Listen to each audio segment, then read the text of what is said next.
Varicose veins కి సరైన చికిత్స కోసం సంప్రదించండి ఎవిస్ హాస్పిటల్. అందరికీ నమస్కారం. నా పేరు మాధురి. మీరు చూస్తుంది సుమన్ టీవీ నెట్వర్క్. ఈరోజు మనం మాట్లాడుకోబోయేది మాఘ పౌర్ణమికి సంబంధించి. అయితే మాఘ పౌర్ణమి యొక్క ప్రాముఖ్యతతో పాటు మరి ఆ రోజు మనం ఆచరించాల్సిన విధి విధానాలు, అలాగే చేయాల్సిన దానాలు, దాంతోపాటుగా మన పాప కర్మలు అన్నీ కూడా పటాపంచలు అయిపోతే ముఖ్యంగా మనం చేసుకోవాల్సిన ముఖ్యమైన పనులు ఏంటి అన్న విషయాల గురించి మనకు తెలియజేయడానికి మనతో పాటు ఉన్నారు ప్రముఖ జ్యోతిష్య పండితులు బ్రహ్మశ్రీ నందివట్ల శ్రీహరి శర్మ గారు. నమస్కారం గురువుగారు. వాగర్థావివ సంపృక్తౌ వాగర్థ ప్రతిపత్తయే జగతః పితరౌ వందే పార్వతీ పరమేశ్వరౌ. ఆదిత్యాయ చ సోమాయ మంగళాయ బుధాయ చ గురుశుక్రశనిభ్యశ్చ రాహవే కేతవే నమః. శృంగేరి జగద్గురు పీఠాధిపతులకి, కంచిపీఠాధిపతులకి నమస్కారములు తెలియజేసుకుంటూ కార్యక్రమాన్ని ప్రారంభిద్దాం. గురుగారు, ముందుగా మాఘ పౌర్ణమి రోజు ఆ రోజు యొక్క విశిష్టత గురించి తెలుసుకోవాలనుకుంటున్నామండి. మాఘ పౌర్ణమి, మాఘ అంటే సకల పాపములని తొలగించేటువంటిది. మనకు ఉత్తరాదినైతే పుష్యమాసం పౌర్ణమి నుంచి మాఘ పౌర్ణమి వరకు నెల. మనకు ఈ దక్షిణాది ప్రాంతంలో పుష్యమాసం అమావాస్య అనగా మాఘమాసం పాడ్యం నుంచి అమావాస్య వరకు నెల. ఏది ఏమైనప్పటికీ కూడా రవి మకర రాశిలో ఉండగా ఎవరైతే స్నానం ఆచరిస్తారో, నదీ స్నానము కానీ అలాగే కొన్ని సందర్భాలలో సముద్ర స్నానము కానీ ఆచరిస్తారో వాళ్ళకి సమస్త శోకములు, కష్టములు తొలగిపోయి, అనారోగ్య సమస్యలు తొలగిపోయి ఆనందంగా జీవిస్తారు. గత జన్మ కర్మదోషాలు కూడా తొలగిపోతాయి. మనం చూసుకున్నట్లయితే నార్త్ సైడ్ వాళ్ళు ఆచరించే విధానంలో పుష్యమాసం పౌర్ణమి నుంచి రవి మకర రాశిలోనే ఉంటాడు, మాఘ పౌర్ణమి వరకు ఉంటాడు. ఈ సంవత్సరం కూడా 12వ తారీఖు మాఘ పౌర్ణమి వచ్చింది. ఈ సంవత్సరం వరకు సాయంకాలం 6:27 రవి మకరం నుంచి కుంభంలోకి వెళుతున్నాడు.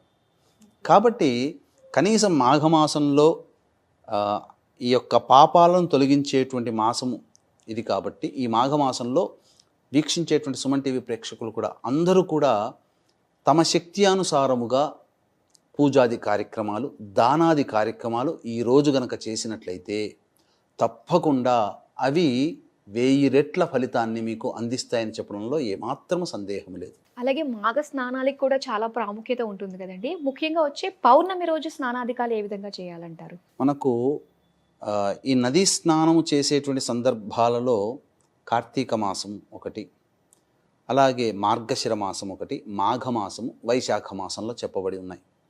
అయితే నదీ స్నానం ఎప్పుడు కూడాను మనము ఎల్లవేళలా చేసుకునే అవకాశం ఉంటుంది. కానీ సాగర స్నానం అంటే సముద్ర స్నానం మాత్రం కేవలం సంవత్సరంలో 4 రోజులు మాత్రమే ఈ యొక్క సంబంధించినటువంటి సముద్ర స్నానం చేయమని శాస్త్రం. ఈ 4 రోజుల్లో ఇప్పుడు మనం చెప్పుకోబోయేటువంటి 4 రోజుల్లో సముద్ర స్నానము గనక చేస్తేనే సముద్రుని యొక్క అనుగ్రహం కలిగి సముద్రుని ద్వారా నిండు నూరేళ్ళు ఆయురారోగ్యాలతో ఉంటాం.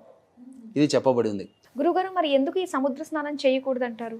సముద్ర స్నానం చేయకూడదు అనడానికి కారణం ఏంటంటే, మనకు పూర్వము ఈ భగీరథుడు పరమేశ్వరుని మెప్పించి గంగను తీసుకుని వస్తుంటే జన్హు మహాముని యొక్క ఆశ్రమం మునిగిపోతుంది. అంతటా కోపించినటువంటి జన్హు మహాముని పూర్తిగా మింగేస్తాడు గంగని. మింగేసిన తర్వాత ఎంతో భక్తితో వేడుకుంటే అప్పుడు సముద్రాన్ని మింగినట్టు కదా, అందుకని పురీషనాళంతో వదిలేస్తాడు. అగస్త్యుడు కూడా ఇదొక సందర్భంలో అగస్త్యుడికి సంబంధించింది కూడా చెప్పబడి ఉంది. కాబట్టి పురీషనాళముతో వదిలినటువంటిది కాబట్టి అది పనికిరాదు అనేటువంటిది. జన్హు మహాముని చెవి ద్వారా వదిలేస్తాడు నదిని, కానీ అగస్త్యుడు పురీషనాళం ద్వారా వదిలేస్తాడు. పురీషనాళం ద్వారా ఎప్పుడైతే వదలబడుతుందో అది పనికిరాదు, మూత్రంతో సమానం. కాబట్టి అందులో స్నానం పనికిరాదు, అందుకనే ఉప్పగా ఉంటుంది. అది కారణం సముద్రం. అయితే సముద్రుడు వేడుకుంటాడు, ఇంత పాపాత్ముడిగా నన్ను ఉంటుంది కదా అంటే అగస్త్య మహాముని చెప్పినటువంటి విధంగా 4 రోజుల్లో స్నానం ఆచరించినటువంటి వాళ్ళకి నీ వల్ల సంపూర్ణమైనటువంటి ఫలితం కలుగుతుందని చెప్పాడు. అది ఏంటనంటే మాఘ పౌర్ణమి, వైశాఖ పౌర్ణమి, అలాగే ఆషాఢ పౌర్ణమి, కార్తీక పౌర్ణమి. ఈ 4 పౌర్ణమిలలో మాత్రమే సముద్ర స్నానము చేయవచ్చు. చేస్తే సముద్రుడికి ఉన్నటువంటి ఆ సముద్ర స్నానం చేయడం వల్ల కలిగే దోషం మనకు రాదు. పైగా ఆ దోషము కలగకపోగా మనకు సంపూర్ణమైనటువంటి యోగాలు కలుగుతాయి సముద్ర స్నానం ఈ 4 రోజుల్లో చేయడం వల్ల. ఓకే, అందుకు చేయొద్దంటారు. ఓకే గురుగారు, మరి స్నాన విధి ఏ విధంగా చేయాలంటారు? ఎక్కడైనా కానీ నదీ స్నానం కానీ సముద్ర స్నానం కానీ ఈ మాఘ పౌర్ణమి రోజునటువంటి చేసేటువంటి సందర్భంలో మనము చాలామంది ఏ స్విమ్మింగ్ పూల్లోనో లేకపోతే ఎక్కడెక్కడనో చేస్తుంటారు, ఇంట్లో చేస్తుంటారు. వీటికి వచ్చే ఫలితం కూడా ఉంటుంది, కాదనట్లేదు. కానీ సముద్ర స్నానము కానీ నది స్నానము కానీ చేయాలనుకున్నప్పుడు మాఘమాసంలో ముఖ్యంగా పౌర్ణమి రోజున సూర్యోదయానికంటే కొద్దిగా ముందుగా నదీ స్నానానికి వెళ్ళి, చాలామంది పొద్దున్న లేవగానే పళ్ళు తోముకొని వెళుతారు.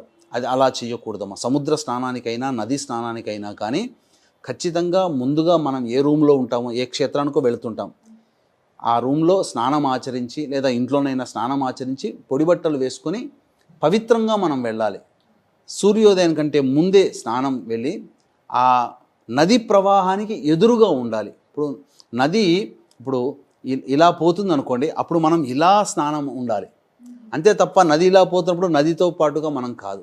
నదికి ఎదురీగుతూ ఉండేటువంటి విధానంగా స్నానం ఆచరిస్తే ఆ నది నీటిలో ఉన్నటువంటి విద్యుత్ శక్తి మన శరీరానికి తాకి తద్వారా మనకు అనారోగ్య సమస్యలు, లోపల ఎన్నో 72,000 నాడులు ఉంటాయమ్మా. ఆ నాడులు చైతన్యవంతమవుతాయి, తద్వారా అనారోగ్య సమస్యలు తొలగిపోతాయి. మన ఆరా కూడా చాలా బాగా వస్తుంది ఆ సముద్రము నదీ స్నాన ఫలితం వల్ల. కాబట్టి ఆ మాఘ పౌర్ణమి రోజున వీక్షించేటువంటి ప్రేక్షకులు ఇప్పుడు ప్రయాగ కుంభమేళ కానీ లేదా అనేక పుణ్య తీర్థక్షేత్రాలలో మాఘమాసం పౌర్ణమికి చేరుకుంటారు. అప్పుడు ఖచ్చితంగా స్నానం ఆచరించేటువంటి విధానంలో ఈ మాఘమాసము విష్ణుప్రీతి కోసమే చెప్పబడి ఉన్నటువంటిది.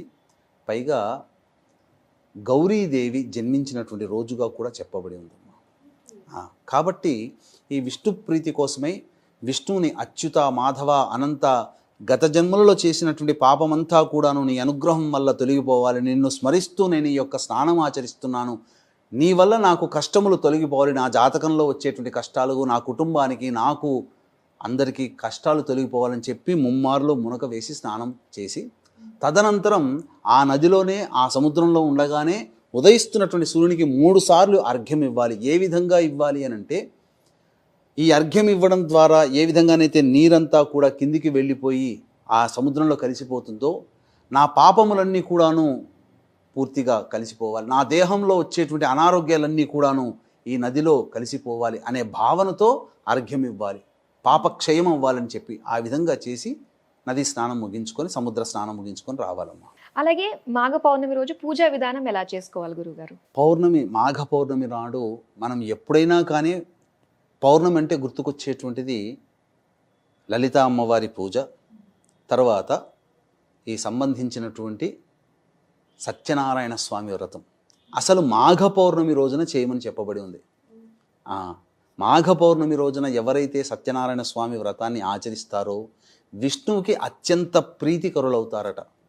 కాబట్టి వీక్షించేటువంటి ప్రేక్షకులు కూడా మాఘ పౌర్ణమి రోజున చక్కగా ఎక్కడైనా కానీ మీకు అవకాశం ఉంటే సత్యనారాయణ స్వామి వ్రతాన్ని చూసినా, ఆ వ్రత కథను విన్నా, ఆ వ్రతాన్ని ఆచరించినా మీకు తప్పకుండా పుణ్యఫలమే కలుగుతుంది.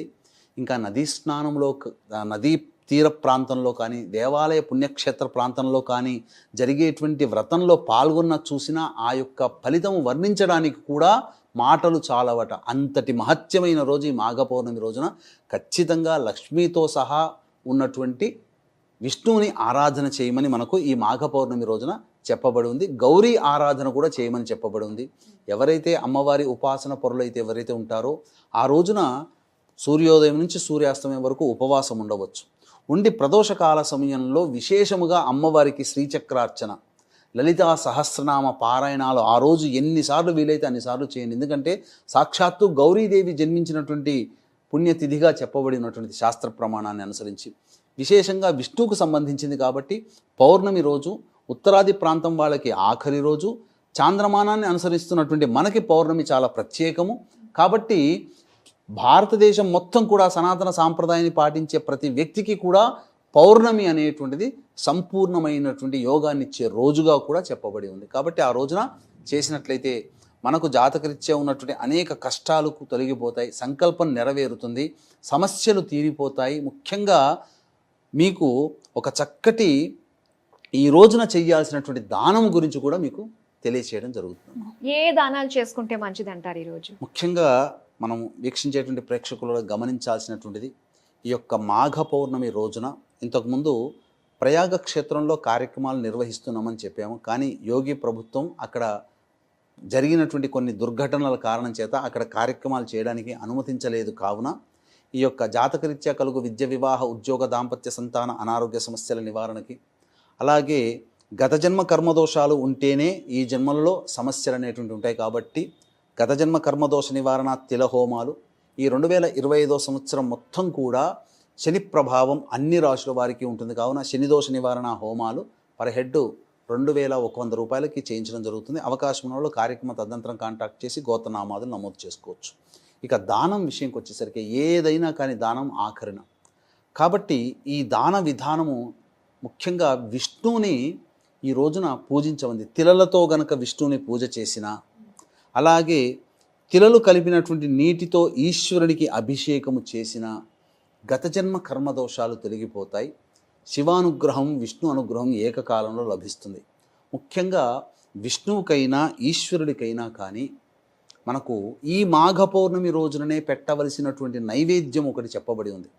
అంటే 1:3 రేషియోలో 1 వంతు భాగము చక్కెర లేదా పటిక బెల్లము, 3 వంతు భాగాలు నువ్వులు కలిపినటువంటిది ఆ దేవుడికి, ఈశ్వరునికి పూజ చేసి వ్రతం చేసుకున్న, సత్యనారాయణ స్వామి వ్రతం చేసుకున్న, ఈశ్వరునికి అభిషేకం చేసిన నైవేద్యంగా పెట్టి దాన్ని పంచమని చెప్పబడి ఉంది. అలాగే దానాది కార్యక్రమాలు కూడా ఆ రోజున చేయమని చెప్పబడి ఉందమ్మా. ఈ దానాది కార్యక్రమాలకు ఎలా చెప్పబడి ఉందనంటే, మృణ్మయ పాత్ర అనగా మట్టి పాత్రలోనైనా నిండుగా, లేదా ఒక కలశం రాగి కలశంలోనైనా నిండుగా తిలలు ఉంచి దాని మీద 3 తమలపాకులు పెట్టి పసుపు, కుంకుమ, అక్షితలు, అలాగే పుష్పములు వేసి మధ్యలో మీకు శక్తి కొలది 1/2 గ్రాముతోనైనా కానీ, లేదా బంగారు పూత పూసినటువంటి విష్ణు ప్రతిమని కానీ, శివ ప్రతిమని కానీ ఆ రోజున పెట్టి, బంగారం 1 గ్రామైనా 1/2 గ్రాముతో ఉన్న ప్రతిమ గోల్డ్ షాప్లో దొరుకుతుంది. లేదు బంగారు పూత పూసినదైనా వెండి ప్రతిమనైనా పెట్టి బ్రాహ్మణుడికి దానం చేయమని చెప్పబడి ఉందమ్మా. ఈ రోజున చేసినటువంటి దానము వలన ఆ దాన ఫలితం తిలలంటే కర్మక్షయం, గత జన్మ కర్మదోషాలు తొలగించేది విష్ణు భగవానుడు. విష్ణు భగవానుడి ద్వారానే పుట్టినటువంటివి తిలలు అంటే నల్ల నువ్వులు. అది శని దోష నివారణకి మనం ఉపయోగిస్తున్నాం. కాబట్టి శని అంటే ఎవరు? నవగ్రహాల్లో మళ్ళీ కర్మాధికారి. కాబట్టి ఏ విధంగా చూసినా మనము అంతిమంగా విష్ణు యొక్క అనుగ్రహం కలిగి సమస్యలు తొలగిపోవడం కోసం ఈ యొక్క నియమాన్ని, దానాన్ని మనం పాటించాలమ్మా. అలాగే గురుగారు, ఈ దానం అన్నది ఏ సమయాల్లో చేయాలంటారు? మనకు ఖగోళ శాస్త్రం రీత్యా, జ్యోతిష శాస్త్రం రీత్యా మనకు అద్భుతమైన యోగాలు ఇప్పుడు ఉన్నాయమ్మా. ఏంటనంటే, రవిచంద్రులు పరస్పరం కేంద్రంలో ఉండేటువంటిది పౌర్ణమి రోజున మాత్రమే. రవిచంద్రులు కలిసి ఉండేది మాత్రం అమావాస్య రోజున. కాబట్టి 11:48 నుంచి 1:23 మధ్య కాలంలో వృషభ లగ్నం ఉంటుంది. లగ్నంలో గురువు ఉంటాడు, నవమ స్థానంలో రవి ఉంటాడు, తృతీయ స్థానంలో చంద్రుడు ఉంటాడు, లాభస్థానంలో శుక్రుడు, రాహువు, పంచమంలో కేతువు, కుజుడు 2వ ఇంట, 10వ ఇంట శని, బుధుడు కలిసి ఉంటారు. ఇది అద్భుతమైనటువంటి గ్రహ యోగము. కాబట్టి మధ్యాహ్నం 12 గంటల నుంచి 12:45 మధ్య కాలములో ఈ యొక్క దానము తిలలతో బంగారు రూపుతో ఉన్నటువంటి కలశాన్ని బ్రాహ్మడికి దానము చేయడం. ఆ రోజున విశేషంగా నెయ్యి కానీ, కంబళి కానీ, అలాగే చెప్పులు కానీ, గొడుగు కానీ, వస్త్రములు కానీ దానము చేస్తే మరీ విశేషమైన ఫలితం కలుగుతుంది. వీటితో పాటుగా చేయాల్సినటువంటి దానాలమ్మ చేసినట్లయితే సంపూర్ణంగా యోగం కలుగుతామా. ఈ రోజున మాత్రం మాఘ పౌర్ణమి రోజున మాత్రమే చెప్పబడినటువంటి దానం ఇది. ఇంకా మళ్ళీ వేరే సమయంలో చేస్తే ఇంత ఫలితం అనేది రాదు. ఈ రోజును మాత్రమే మనం చేసుకుని మంచి ఫలితాలు పొందాలి. గురుగారు, మాఘ పౌర్ణమికి సంబంధించిన విధులు మాకు తెలియజేసినందుకు ధన్యవాదాలండి. సర్వం శ్రీ ఉమామహేశ్వర పరబ్రహ్మార్పణమస్తు.